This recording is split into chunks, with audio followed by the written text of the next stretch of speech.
Vous êtes sur RTL. 14h30, 15h30. On est fait pour s'entendre. Avec Flavie Flamand sur RTL. Bonjour à toutes, bonjour à tous. Si la comparaison n'est pas raison, comme le disait Raymond Queneau, la tentation de se mesurer aux autres est bien tenace. C'était l'objet de nos réflexions hier entre 14h30 et 15h30. Pascal Praud, qui était dans ce studio juste avant, a adoré cette émission et elle est justement en replay sur l'application RTL. Nous sommes en direct et c'est un grand entretien que l'on vous propose aujourd'hui jusqu'à 15h30. Vous allez rencontrer dans un instant un jeune homme qui a choisi par son métier de restaurer ce qu'il a quelque part un peu détruit. Akan Marty est aujourd'hui éducateur spécialisé et s'occupe d'enfants maltraités ou abandonnés. Car plus que quiconque, il sait ce que c'est que d'être arraché à une maman défaillante, de passer de bras en bras, de pouponnière en famille d'accueil. Et le nomadisme des enfants placés est aussi affectif que géographique. Et puis quand on a besoin d'être aimé, eh bien on accepte beaucoup. On accepte souvent tout, les insultes, les coups. Car si ce n'est pas une généralité, bien entendu, c'est aussi une réalité de l'ASE, l'aide sociale à l'enfance, dont les insuffisances sont passées sous silence. C'est donc l'histoire d'un petit bonhomme qui a bien grandi. Un petit bonhomme sans famille qui a mené l'enquête et qui a un jour compris que le destin ne faisait que se répéter depuis 3 générations. Bonjour Akan Marty. Bonjour. Bon, je disais le petit bonhomme qui a un peu grandi quand même. Là maintenant, ça me fait plaisir parce que c'est vous en couverture de ce livre. Ouais, c'est moi, un peu plus jeune. Beaucoup plus jeune, enfant mal placé, Akan Marty, aux éditions Max Milo. Si vous nous suivez sur rtl.fr, voici le livre. Voici donc le portrait d'un petit bonhomme. Vous aviez quel âge là ? Je devais avoir 10-11 ans à peu près. Vous en étiez où ? Vous étiez chez Tata ? C'est ça. D'accord. Tata qui était donc La cette... famille d'accueil, celle qui avait l'agrément. Voilà, Tata et tonton. Qu'un jour vous avez voulu appeler maman ? C'est ça. Ouais, parce que quand on n'a pas véritablement de maman et de point de repère, à un moment donné, la personne qui est la plus référente en termes d'affection, quand on est petit, on a envie de l'appeler maman. Et en fait, elle vous a répondu qu'elle n'était pas votre maman. Non. Et qu'il fallait donc l'appeler Tata. C'est ça. Ça va ? Ouais, ça fait bizarre d'être ici, mais je suis content. Mais tout va bien se passer. Moi aussi, je suis contente de vous recevoir parce que je l'ai lu, ce livre. Il m'a beaucoup touchée, il m'a beaucoup remué pour des raisons qu'on a évoquées tout à l'heure en dehors de ce studio. Et puis parce que je me dis qu'effectivement, à un moment donné, c'est ce petit bonhomme dont vous racontez l'histoire dans ce livre. C'est aussi un jeune homme qui un jour a décidé de réparer les choses. Parce que en fait, vous avez subi, vous aussi, pas mal de choses et vous avez subi des insuffisances que l'on peut retrouver dans les familles d'accueil pour tous ces enfants qui sont placés, qui parfois sont mal placés. C'est ça. J'ai la chance aujourd'hui d'être éducateur spécialisé et de travailler au sein de la protection de l'enfance. Ouais. Donc voilà, on pourrait se dire que je vais réparer quelque chose. Cette notion, elle est importante. Je pense que j'ai voulu, moi, acquérir des compétences justement pour travailler. Et c'est après, en voulant comprendre mon histoire, que j'ai compris ce qui avait pu se passer dans la famille d'accueil et tout ce qui s'y était engagé. Et aujourd'hui, ça me donne encore plus envie de me battre pour tous ces enfants justement qui n'ont pas la parole et qui vivent des choses qu'on ne peut pas accepter aujourd'hui en France. Qu'est-ce qui s'est passé dans cette famille d'accueil ? Est-ce que vous pouvez nous raconter un petit peu ? Ça a été votre première famille d'accueil, hein ? C'est ça. En fait, ma mère a été placée dans cette famille d'accueil-là. Ouais. Et quand je suis né, ma mère ne pouvait pas s'occuper de moi, donc j'ai été placé en pouponnière. Et elle me volait dans dans les différentes institutions pour me mettre dans la famille d'accueil qu'elle-même avait C'est-à-dire qu'en fait, vous étiez en pouponnière, elle venait vous chercher, elle avait des droits de visite. C'est ça. Votre maman qui n'allait pas très bien, qui avait elle-même aussi de grosses choses à porter en elle. Et qui venait vous chercher dans les pouponnières, faisait passer par un couloir, elle avait son petit bébé dans les bras et elle se taillait. Ouais. Et elle voulait absolument vous placer dans cette famille d'accueil. C'est ça. Elle a même écrit un mot pour demander à ce que je sois placé dans cette famille-là. Et donc j'ai vécu dans cette famille de mes 3 mois officieusement à 15 ans. Et je me suis rendu compte que bien après, en allant récupérer mon dossier au sein de l'aide sociale à l'enfance, que j'avais vécu des maltraitances et que j'avais été manipulé. Et que je pensais que c'était une très bonne famille alors qu'en fait, on en était très loin. Et dans ce qui a pu se passer en très gros, ça a été pas mal de violences physiques. Des coups de poing, des coups de pied, des coups de martinet, des enfermements à la cave, des enfermements à l'extérieur en plein hiver, l'interdiction de manger, ce genre de choses. Et, des violences psychologiques aussi. Ça. Je suis typé, enfin je suis métisse. Et je m'appelle Akan, donc j'ai un prénom qui n'est pas d'origine française. Et on m'a beaucoup attaqué par rapport à ça. Et sachant que ma mère était issue potentiellement d'une union avec une personne étrangère. En tout cas, mon grand-père serait quelqu'un d'une autre nationalité. On m'a attaqué par rapport à ça. Et donc j'ai eu beaucoup de mal à vivre tout ça. C'était une pression pour moi de m'appeler Akan, de faire face à mes origines. Et du coup, j'ai mis en place certaines défense pour pas qu'on me questionne là-dessus et qu'on puisse me laisser tranquille. En fait, je pense que quand on est un enfant maltraité, on apprend à raser les murs. Ça vous parle ça? Ouais. On rase les murs, on veut pas se faire remarquer parce qu'on veut pas s'entendre dire de par les origines que l'on a, et je vais me permettre d'employer les mots qui étaient dans la bouche de ceux qui étaient censés s'occuper de vous. Vous étiez le petit bougnoul de la famille, c'est comme ça qu'on vous appelait, et on rase les murs pour ne pas se faire remarquer parce que on a peur que les coups pleuvent, et en même temps on a l'impression, et c'est à ça qu'on va s'attaquer dans un instant si vous le voulez bien dans notre conversation. Je pense que quand on est un enfant comme vous l'avez été, on ne sait pas forcément qu'ailleurs c'est différent, et on a l'impression que la vie elle est comme ça. Exactement, c'est ce qui s'est passé. C'est ce qui s'est passé. Une prise de conscience, je dirais, tardive de ce que vous étiez en train de vivre, et tout ça parce que vous couriez après une affection. C'est ça. Donc vous ne vous rendiez pas compte, vous aviez le sentiment d'être aimé. Ouais, c'est ça. Et je pensais que je les aimais aussi. Je pensais que ce qui se passait à la maison était normal. Mais si j'en parlais pas à l'extérieur, je pense qu'il y avait quelque chose qui, du coup, n'allait pas. Et je me sentais redevable par rapport à cette famille qui avait fait aussi des choses pour ma mère et qui me considérait aussi comme un peu le petit homme de la maison. Donc voilà, j'étais vraiment dans un monde bien particulier. Ouais. Allez, on va se retrouver dans un instant. Là, vous êtes bien ? C'est bon, vous avez pris votre souffle et tout ? La température est bonne, tout vous roule. êtes sympa. On va vous servir un verre d'eau. On va se retrouver dans un instant sur l'antenne d'RTL. Vous allez entendre l'histoire d'Akan Marty, mais qui ressemble à celle de tant d'autres, et tous ces autres que vous avez décidé aussi, vous, d'aider en vous engageant auprès de ces enfants abandonnés et maltraités. On se retrouve tout de suite parce qu'on va parler de choses lourdes aujourd'hui, qui nous remuent, mais en même temps d'un parcours lumineux. Il suffit de vous regarder maintenant, quoi. On se retrouve tout de suite sur RTL. Flavie Flamand sur RTL. 14h30, 15h30. On est fait pour s'entendre. Avec Flavie Flamand sur RTL. Et à propos d'amour, justement, comment est-ce que l'on grandit lorsque l'on recherche l'amour dans des bras qui ne sont pas toujours les plus accueillants? C'est un petit peu l'histoire d'Akan Marty, notre invité pour ce grand entretien aujourd'hui, jusqu'à 15h30 sur l'antenne d'RTL. Akan, il est l'auteur d'un livre, Enfant mal placé, aux éditions Max Milo. Je vous le disais, c'est l'histoire d'un jeune homme qui un jour a mené l'enquête et s'est rendu compte que finalement, vous êtes un petit garçon sans famille, quoi. Mais votre mère, votre grand-mère ont été elles aussi placées. C'est dire qu'il est difficile de pouvoir ouvrir un chemin lorsque l'on démarre cabossé comme ça. Vous voyez ce que je veux dire?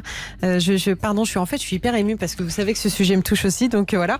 Mais je me dis que voilà, c'est un destin qui se répète. Donc c'est bien la preuve qu'à un moment donné, on n'a pas assez accompagné ces femmes qui vous ont précédé. Ah, ça, on est d'accord, oui. Parce qu'au final, c'est là, je me rends compte de l'héritage qui m'a été donné à mes frères et moi. Donc c'est un peu, je trouve ça très lourd. Après, vous avez tous été placés. On a tous été placés. On est 5 et tous dans des familles d'accueil différentes. Ouais. Voilà. Après.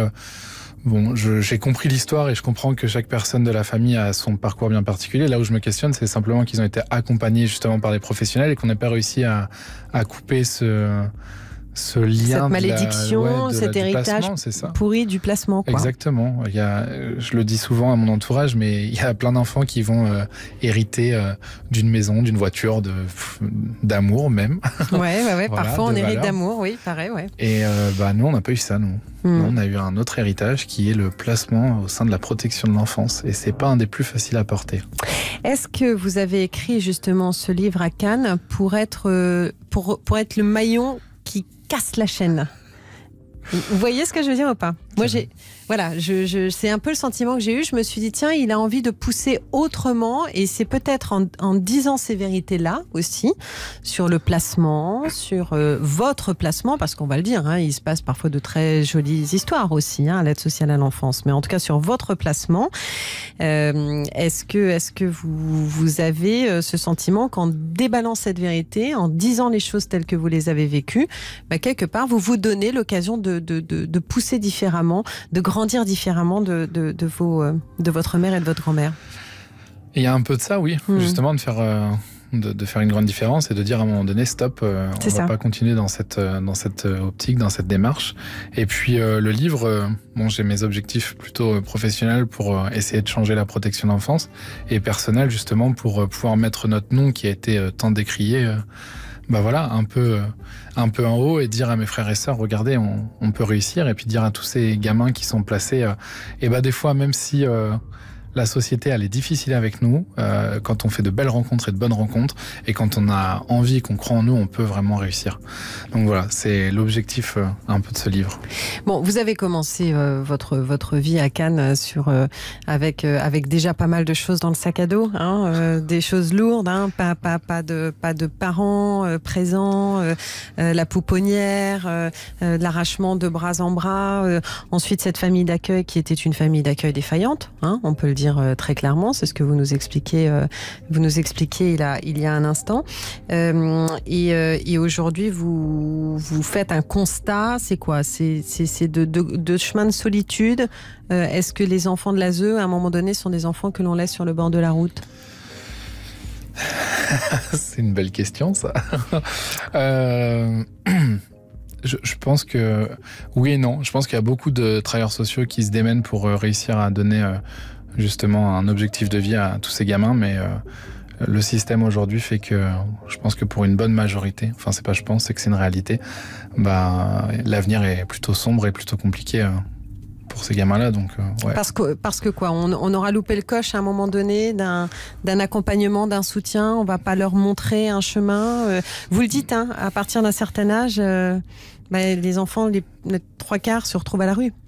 Les 3/4. Je sais pas si je peux me permettre de prendre mon histoire en exemple, parce que moi, ce que j'aimerais, c'est qu'on entende justement tous ces enfants ou anciens enfants qui puissent dire ce qu'ils ont vécu, parce que leur parole est importante.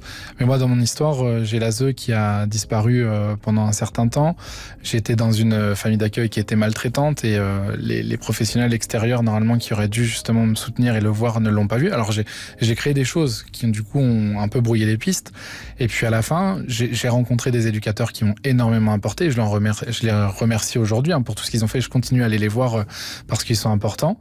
Mais voilà, l'aide sociale à l'enfance m'a dit après le bac, tu nous coûtes trop cher, c'est terminé. Voilà. Et c'est comme ça que ça se passe. Et c'est comme ça que ça se passe. Aujourd'hui, les 3/4 de la France, on peut regarder, c'est qu'il n'y a plus de contrat jeune majeur. Il y en a encore quelques-uns de 3 mois, et encore, il faut répondre à des critères. Alors, il y a quelques départements qui se battent encore pour pousser l'accompagnement, mais ça reste très compliqué de pouvoir en avoir un.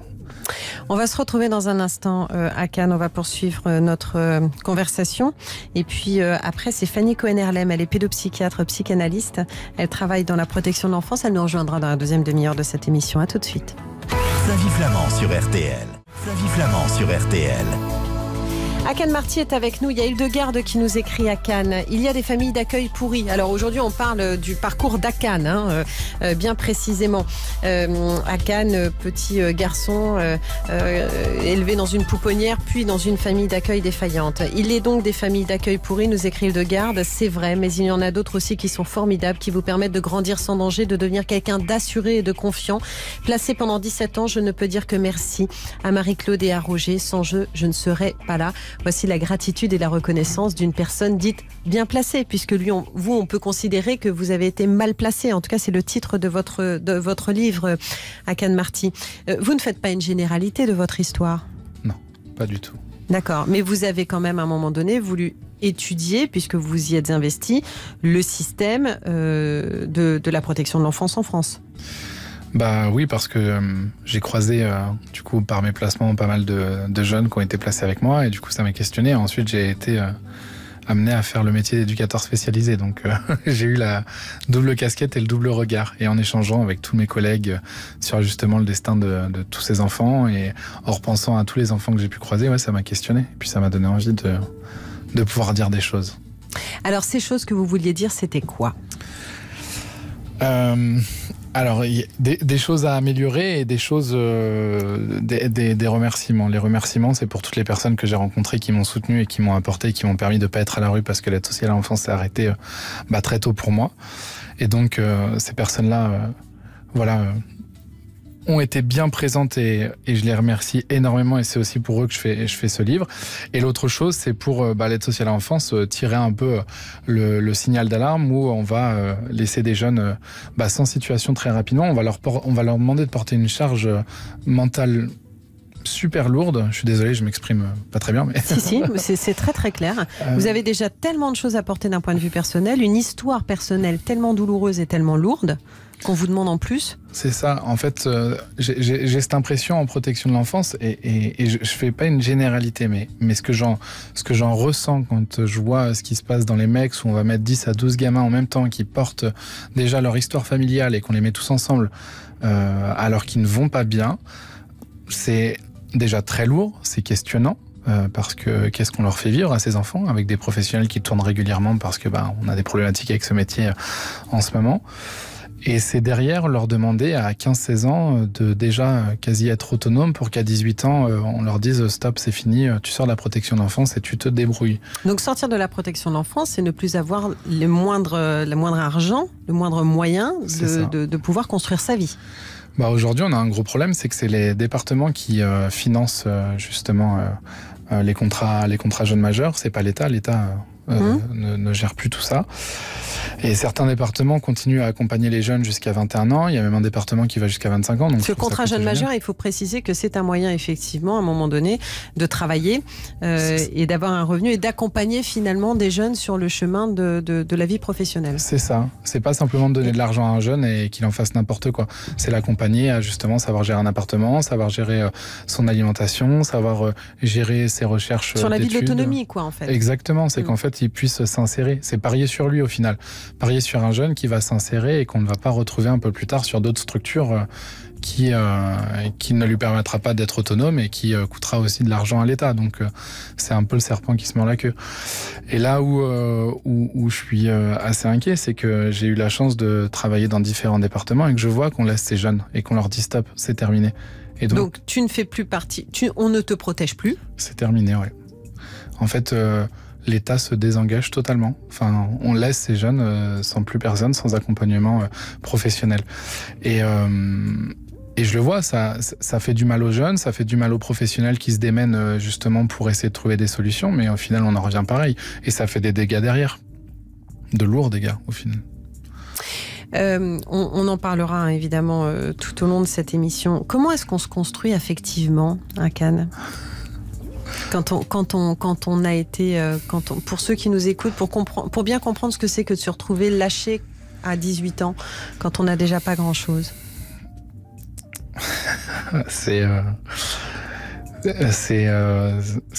dans mon cas, ça a été plutôt difficile. Je me suis nourri des rencontres que j'ai faites. C'est les rencontres amicales, c'est les rencontres amoureuses, c'est les rencontres familiales que j'ai faites. C'est ces personnes-là qui m'ont accueilli sans... Parler d'une famille de cœur. C'est ça. Et alors moi, j'en ai pas une, j'en ai 3. Donc, c'est bien. J'ai eu cette chance. Mais c'est des personnes qui m'ont accueilli sans même regarder qui j'étais, sans même regarder l'étiquette d'enfant placé, qui m'ont regardé comme un enfant, un adolescent. Et c'est ces personnes-là qui m'ont permis de me nourrir de ce qui me manquait réellement. Est-ce qu'on a besoin de savoir d'où l'on vient pour savoir où on va aller ? C'est pas mal en termes de questions. C'est un peu mon métier depuis quelques années, quoi. J'essaye. Non, mais parce que je m'interroge, je me dis tiens, on démarre parfois, on est tous un peu boiteux, ou certains d'entre nous le sont, mais est-ce qu'on a besoin de comprendre ce qui s'est passé avant nous pour savoir à un moment donné s'emparer de ça, le mettre derrière et avancer ? pareil, je veux pas me permettre de parler pour tous ces enfants, mais en tout cas de mon côté, de ce que j'en vois de mes frères et sœurs, je vais dire oui. Oui, on a besoin de savoir. C'est ça. Qui n'a pas été simple. On a appris énormément de choses. On s'est questionné, on s'est remis en question, mais au final, aujourd'hui, on comprend où ça a pêché dans notre famille.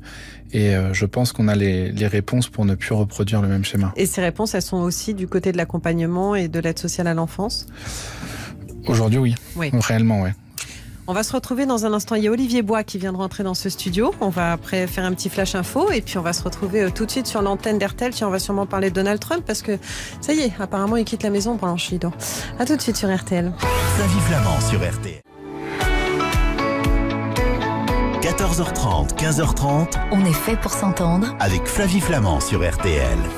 Voilà, alors c'est un livre, je dirais, lourd dans son histoire, mais en même temps lumineux. Enfant mal placé, Akan Marty, que vous retrouvez donc aux éditions Max Milo. C'est l'histoire d'Akan, mais c'est bien souvent aussi l'histoire de beaucoup de jeunes enfants qui se retrouvent placés dans des familles d'accueil. Donc c'est l'aide sociale à l'enfance. Alors pour ceux qui effectivement ne savent pas de quoi il s'agit, ce sont des familles qui parfois sont composées d'un père, d'une mère, de plusieurs enfants et qui vont accueillir de façon temporaire ou de façon plus, non pas définitive, mais en tout cas sur le long terme, des enfants dont les parents ne peuvent pas s'occuper d'eux, dont les parents sont en proie à de grandes difficultés pour les élever. Et ça a été votre cas, Akan Marty. Vous êtes resté très longtemps dans cette famille, peut-être, pardonnez-moi de le dire comme ça, trop longtemps.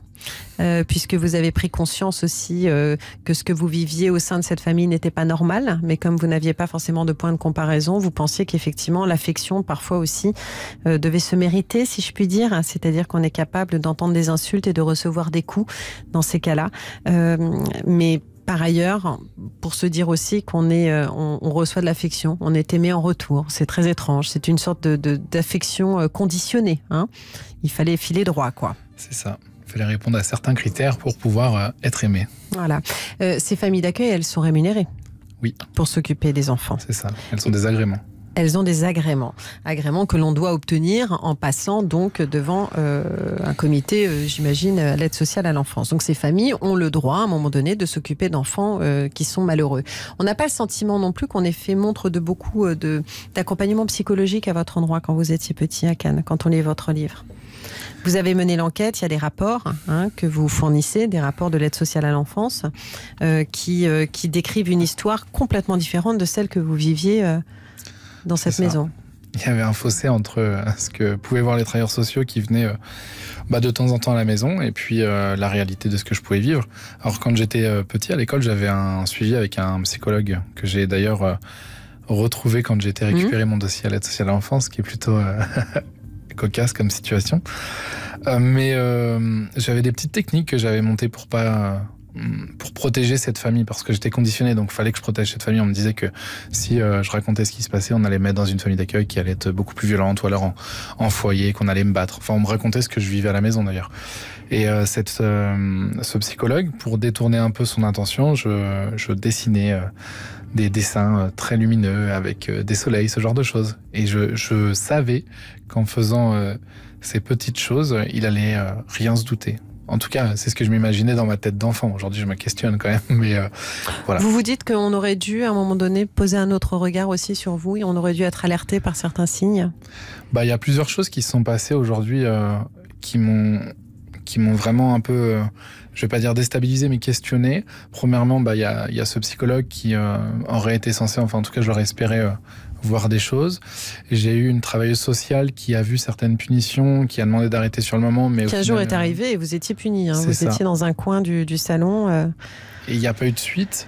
Il y a une information préoccupante qui a été faite où nous, on nous a briefé sur ce qu'on devait dire et il n'y a pas eu de suite. Et quand, bien plus tard, j'ai fait les recherches par rapport à toute cette histoire et que j'ai rencontré l'inspectrice de l'aide sociale à l'enfance, elle m'a dit ton histoire est celle qui m'a le plus marqué dans ma carrière. Et quand quelqu'un qui représente l'aide sociale à l'enfance, ses responsabilités, ses devoirs, te dit ça, ça te remue forcément. Tu te dis, mais il y a eu un loupé, quoi. Il y a eu quelque chose. Pourquoi personne n'est intervenu?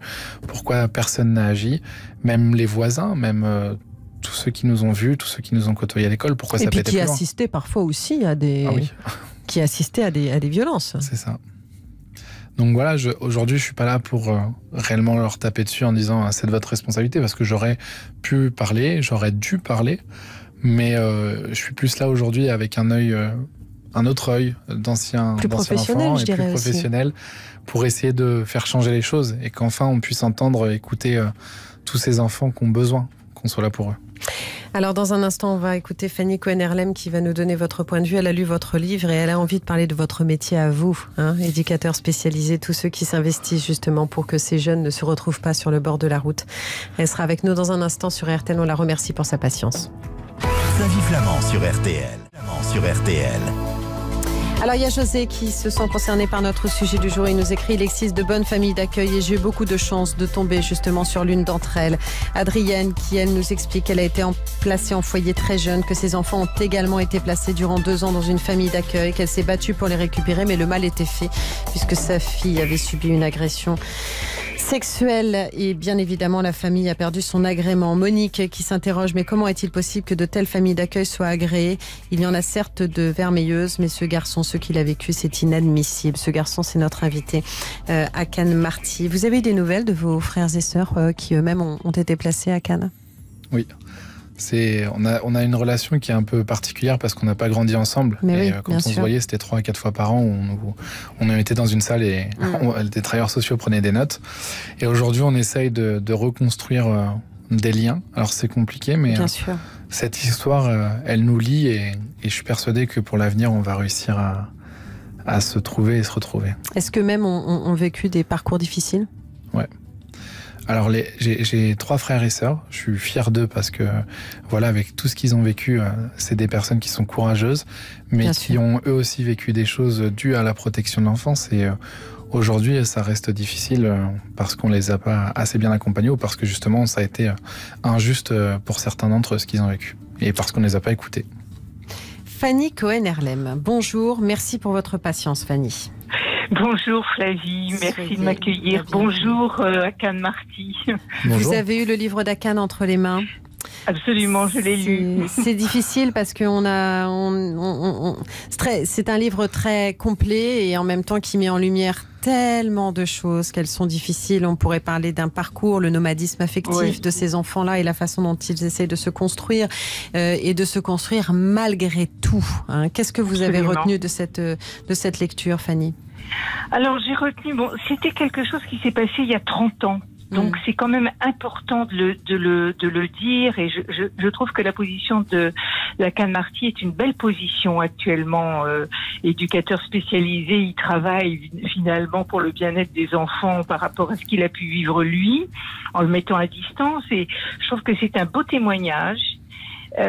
Qui montre aussi la complexité du travail de toutes les personnes qui sont en protection de l'enfance, parce que on écoute la parole de l'enfant, mais on voit bien que la parole de l'enfant parfois elle n'est pas, elle n'est pas juste au sens où l'enfant ne dit pas ce qu'il vit vraiment.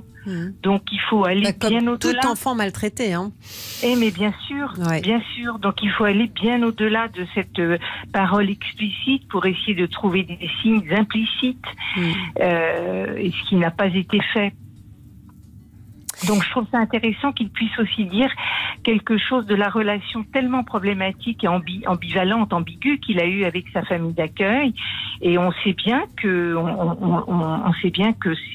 on peut avoir des parents même biologiques maltraitants. Les enfants les aiment quand même parce que ce sont leurs parents. Donc là, il avait que cette famille, donc il l'aimait quand même. J'ai envie de dire, bien qu'elle soit maltraitante, il faut du temps effectivement pour se rendre compte. Alors du temps pour le réaliser à titre personnel, effectivement peut-être des défaillances liées à beaucoup de choses qu'on ne pourra pas forcément étudier ni aborder dans cette émission du côté de l'aide sociale à l'enfance. Et en même temps, ce que fait Akan, c'est s'emparer de ce drame, je dirais, et de ce parcours difficile pour transformer les choses. Est-ce que la résilience passe par là ? Oui, c'est une bonne question. Alors moi, je suis pas. Ça fait longtemps que je travaille en protection de l'enfance. Oui, je sais. En particulier en AED. Avant, j'étais ailleurs. Donc, ça peut passer par là, à condition comme me semble-t-il, Lacan Marty le fait, c'est-à-dire de prendre la distance nécessaire, c'est-à-dire de ne pas projeter sur les enfants que l'on suit sa propre histoire, se servir plutôt de sa propre histoire qu'on a élaborée pour pouvoir en faire des outils de travail justement et pouvoir être en empathie avec les enfants, mais pas effectivement pas projeter son histoire. Donc ça, c'est important. Maintenant, pour que ça change, vous savez, je crois qu'il faut d'autres choses. Moi, je suis bien placée pour le savoir. C'est-à-dire que même au Conseil national de protection de l'enfance, il y a beaucoup de choses qui se font, il n'y en a jamais assez. Il y a des questions, pardonnez-moi, je vais juste dire ça, il y a des questions de budget.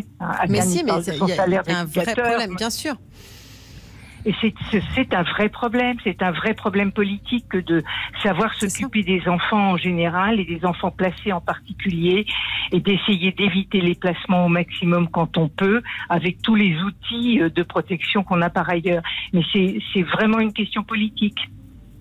Alors, on va y revenir dans un instant parce que parce que c'est une réalité. D'ailleurs, c'est bien évidemment ce que l'ASE doit avancer comme explication, sinon comme excuse, mais en tout cas comme explication à ce genre de situation qui sont des cas qui existent, qui sont mais qui ne sont pas peut-être majoritaires. On va se retrouver dans un instant, Fanny Cohen-Herlem, parce que justement vous parliez de ces alternatives au placement et ce sont ces éducateurs spécialisés dont fait Akan dont le rôle vous touche particulièrement. On va en parler dans un instant. À tout de suite. Flavie Flament sur RTL. Flavie Flament sur RTL. Jusqu'à 15h30. Alors, des messages qui nous arrivent. On remercie d'ailleurs tous nos auditeurs. Nico qui nous parle des tiers dignes de confiance. J'écoute actuellement votre émission qui me touche beaucoup. Nous sommes parents de 8 enfants et depuis 5 mois, nous accueillons une petite fille de 12 ans. Nous sommes tiers dignes de confiance. Ce statut est encore trop peu connu et peut vraiment changer la vie des enfants. On s'est dit avec mon épouse que si on avait de la place pour 8 enfants, il y en avait aussi pour 9. Merci pour votre émission. Merci à vous pour votre message. Alors, Fanny Cohen-Herlem, éducateur spécialisé. En fait, est-ce que les enfants placés ont toujours le même parcours ou est-ce que l'on peut se tourner vers d'autres personnes qui, à un moment donné, vont permettre aux enfants de mieux se construire ? Alors, comment dire ça ? Je crois que oui, c'est compliqué.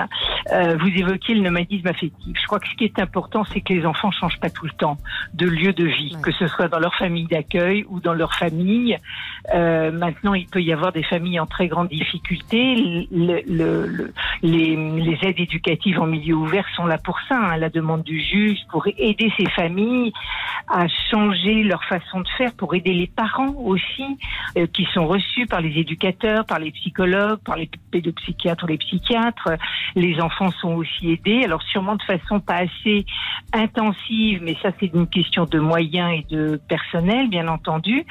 La question du tiers digne de confiance, c'est autre chose, effectivement. C'est quand un enfant peut pas vivre dans sa famille pour des raisons X, Y ou Z, il peut y avoir une personne qui est nommée par le juge et qui a certaines prérogatives par rapport à l'enfant. Donc ça peut être tout à fait intéressant parce que c'est une espèce de placement familial, mais dans une famille connue, chez une personne connue, en général que l'enfant connaît et les parents aussi connaissent.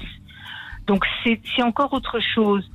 Je crois que l'idée surtout, c'est d'aider les familles en très grande difficulté, qu'elles soient psychologiques ou sociales, à pouvoir fonctionner comme des familles. Mais il y a des familles qui peuvent pas. Non. C'est pas de leur faute. On va pas jeter la pierre. Il y a une misère psychologique, une misère sociale telle que c'est trop compliqué pour eux. Et donc à ce moment-là, les enfants sont placés. Mais c'est évident qu'il faut que les familles soient suivies, que les familles où les enfants sont placés soient suivis. Les familles d'accueil, aussi. Que les familles d'accueil soient suivies.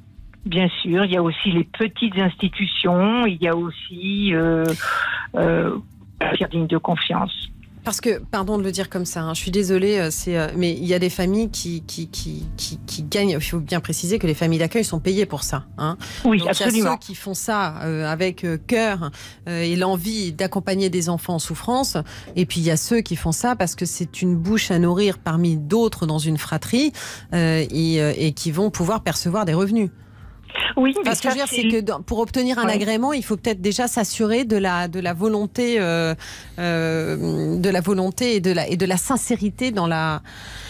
J'ai du mal à trouver mes mots, pardon, le sujet me touche, mais de la sincérité. De l'engagement. De faire ça, mais oui, de bien sûr. Bien sûr. Parce que ça reste un moyen de. Oui, Ça reste un C'est moyen un de métier. vivre. Bah, Oui, non, mais c'est un mais non, métier. c'est un Mais un métier. métier, ça s'apprend. Je veux dire, je pense qu'il faudrait peut-être une formation plus importante pour les gens qui veulent être famille d'accueil et du coup qu'ils soient mieux payés. Parce que c'est un vrai métier, ça s'improvise pas, si vous voulez. On ne peut pas... c'est très bien l'engagement, mais ça n'est pas suffisant. Je pense qu'il faut vraiment la formation. Et C'est comme pour tous les professionnels. Hein. À Je Cannes pense que mais on c'est- est d'accord à Cannes, si je peux C'est me permettre que- de m'appeler par votre prénom. Voilà, on a des Mais- formations qui sont quand même des fois un peu légères. Alors je Un peu légère. jette Oui, pas un suis caillou dans la d'accord. mare, mais je sais pas si c'est ça, c'est Oui. l'expression. Mais voilà, c'est- Peu importe, c'est un pavé dans la Ou mare un ou pavé dans ou la un mare, caillou voilà. dans la Oui, chaussure, c'est comme tu vraiment veux. Mais oui. on se comprend. Oui, oui. Non, mais c'est vrai, ça reste effectivement un métier et ça n'est pas parce qu'on a élevé ses propres enfants et parfois qu'on a été défaillant avec ses propres enfants que du coup on peut accueillir un enfant de. Eh bien non. Qu'est-ce que Non, à non. Cannes-Marty?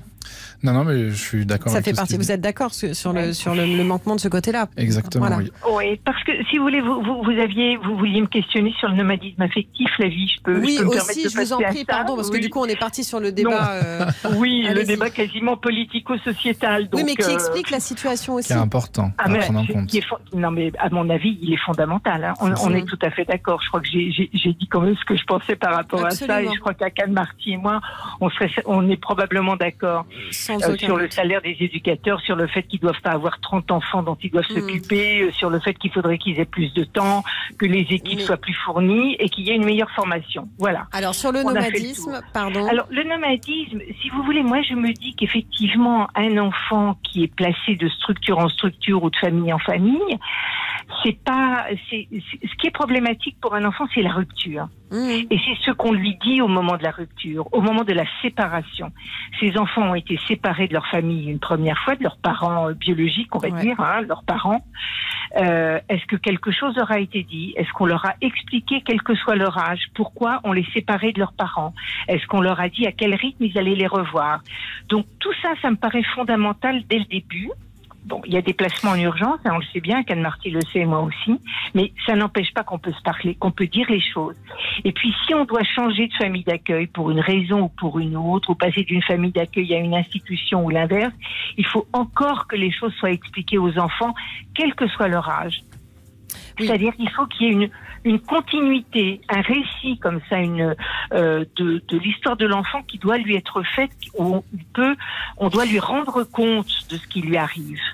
Ça me paraît fondamental. Alors, Et du coup, ouais. il peut, pardonnez-moi juste, du coup, il peut nouer des liens avec les gens qui vont s'occuper de lui, parce que il sait ce qu'il a quitté, pourquoi il les a quittés, et il peut renouer d'autres liens. C'est-à-dire, c'est vraiment la question de la confiance. De la compréhension et de la confiance. Fanny Cohen-Herlem, Ouais. pardon, le temps file terriblement. Je vous en prie. Je voudrais citer votre livre, L'adoption en question et les questions des enfants adoptés. C'est aux éditions Oui. Pascal. Je vous remercie de nous avoir accordé de votre temps, Fanny Cohen-Herlem. Je vous embrasse. Merci beaucoup, à vous. Flavie. Merci à vous. Merci à Cannes Marty pour ce beau livre. Alors, ce beau Merci. livre, ça s'appelle donc Enfant mal placé. C'est aux éditions Max Milo à Cannes. Je te souhaite le meilleur et je te remercie d'avoir accepté mon invitation. Merci. Et un petit coucou juste à mon équipe d'AEMO et à Damien Donat qui m'écoute aujourd'hui. Le message est passé. On est très en retard. Je vous dis à demain 14h30 sur RTL. Je vous embrasse. Flavie Flamand sur RTL.